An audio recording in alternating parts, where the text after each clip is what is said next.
Hi friends, நாட்டுக்கோழி குழம்பு செய்யறதுக்கு ஃபஸ்ட்டு வந்து நாட்டுக்கோழியை நல்லா மஞ்சள் தூள் போட்டுட்டு லெமன் அதெல்லாம் போட்டு வாஷ் பண்ணி எடுத்தப்புறம் குக்கரில் வந்து விசில் விட்டு எடுத்துக்கணும். ஏன்னா நார்மல் சிக்கன் வந்து நம்மளுக்கு டைரெக்டாகவே வெந்துடும். பட் இது வந்து ரொம்ப டைம் ஆகும்.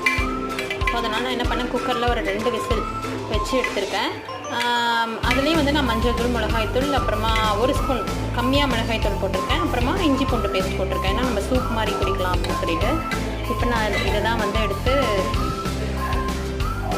சூப் மாதிரி குடிக்கிறதுக்காக எடுத்துகிட்ருக்கேன். இதுக்கப்புறமா நம்ம வந்து தாளிக்கும் போது இந்த தண்ணியோடு சேர்த்து ஊற்றி தாளிச்சிட வேண்டியது தான். அதை நான் அப்புறமா உங்களுக்கு காட்டுறேன். நீங்களும் நாட்டுக்கோழி வாங்கினீங்கன்னா ஃபஸ்ட்டு இந்த மாதிரி செஞ்சுட்டு சூப் கொஞ்சம் எடுத்து குடிச்சு பாருங்கள். இது வீட்டில் குழந்தைங்க இருந்தாங்கன்னா அவங்களுக்கும் கொடுங்க. இது ரொம்ப ஸ்ட்ரென்த்து, நல்லதும். நான் வந்து இதில் எண்ணெயே விடலை. பட் பாருங்கள் எவ்வளோ எண்ணெய் வந்து அது வந்திருக்கு. இது வந்து